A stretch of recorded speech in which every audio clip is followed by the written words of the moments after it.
안녕하십니까. 경북대학교 최윤대입니다. 오늘은 분리뇌와 해석기에 대해서 공부해 보겠습니다.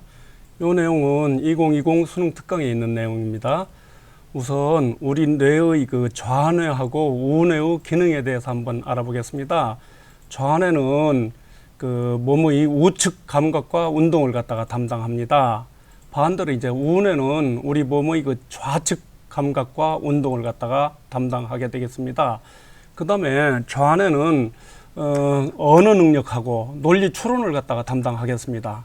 그 다음에 우뇌는 구조, 공간, 배열을 갖다 담당합니다. 이걸 갖다 우리는 기능적 편측화 이렇게 말을 합니다. 그러니까 편향되어 있다 이런 얘기예요. 그래서 언어, 논리는 좌뇌가 담당하고 구조, 공간, 배열은 우뇌가 담당한다 그런 얘기입니다. 자, 여기 편측화라고 하는 얘기가 있네요. 이거는 바로 기능적 비대칭을 말한다. 방금 얘기했던 대로 좌뇌는 언어 논리, 우뇌는 공간 구조 담당한다.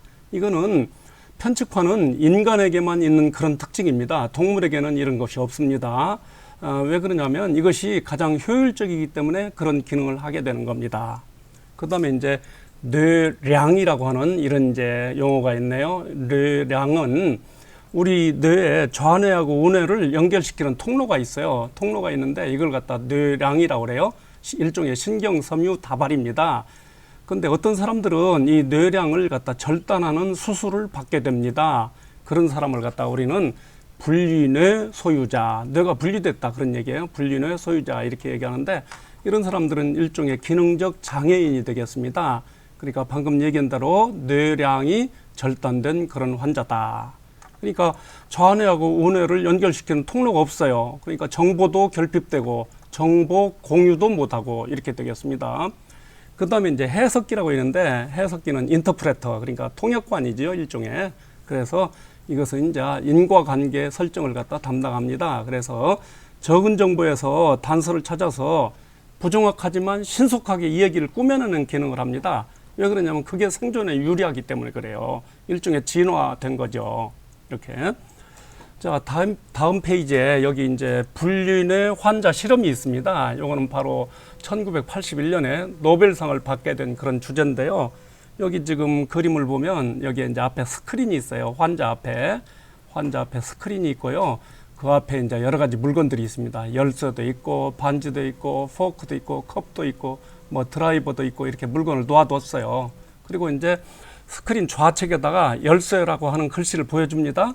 글씨를 보여주고 방금 무엇이 보였냐 이렇게 물어봐요. 물어보면 환자는 모른다고 답합니다. 왜냐하면 스크린 왼쪽에 있었으니까 이거는 오른쪽 뇌, 우뇌가 담당을 하잖아요. 우뇌는 틀림없이 열쇠라는 걸 인식하고 있어요. 인식하고 있지만은 뇌량이 끊어졌으니까 좌뇌로 연결이 안 되잖아요. 그러니까 본 게 없다, 모른다 이렇게 답할 수밖에 없습니다.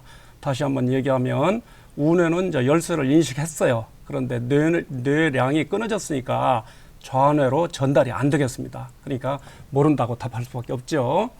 그 다음에 이제 그러면 방금 네가 이제 열쇠를 봤잖아요. 그러니까 방금 본 것을 왼손으로 집어봐라 그랬어요. 왼손으로 집어보니까 이상 없이 집습니다. 열쇠를 집어요. 왜 그러냐면 지금 방금 좌측에 있었으니까 우뇌가 인식을 했잖아요. 그리고 우뇌는 어때요? 왼쪽 손을 갖다 동작시키는 기능을 하잖아요. 그러니까 왼손으로 집어보라고 하니까 왼손 동작하는데 아무 문제 없잖아요. 그러니까 열쇠를 그대로 집어냅니다. 이제 스크린 오른쪽에 이제 반지라는 글씨를 썼어요. 반지라는 글씨는 어느 뇌가 인식을 하게 되겠습니까? 반지라는 글씨는 바로 좌뇌가 인식을 하죠. 좌뇌가 인식을 합니다. 그리고 방금 반지를 보여주고 뭐가 보였냐, 무엇이 보였냐 이렇게 물어봤어요. 그랬더니 반지라고 대답을 해요. 아무 문제 없습니다. 왜냐하면 좌뇌가 반지를 인식했잖아요. 그리고 좌뇌는 언어 기능이 있잖아요. 그러니까 반지라고 이렇게 대답할 수도 있습니다. 자, 그 다음에 방금 본 거, 네가 반지를 봤잖아요. 방금 본 것을 갖다가 왼손으로 집어봐라 그랬어요. 왼손으로 집어봐라 그랬는데 못 집어요. 왜 못 집냐면 좌뇌가 반지를 인식했잖아요. 근데 왼손을 갖다 관장하는 건 어디예요? 우뇌잖아요. 우뇌니까 뇌량을 통해서 우뇌로 전달이 돼야 되는데 뇌량이 끊어졌어요. 그러니까 우뇌 전달이 안 됩니다. 그러니까 집을 수가 없죠. 이렇게 됐습니다. 아주 재미있는 실험입니다. 오늘은 불륜의 환자 실험에 대해서 알아봤습니다. 우리 인간의 좌뇌는 언어, 논리, 추론을 담당하고요. 우뇌는 구조, 공간 배열을 담당합니다. 그리고 좌뇌는 오른손과 우측 시야를 담당하고 우뇌는 왼손과 좌측 시야를 갖다가 담당하게 되겠습니다. 이상입니다.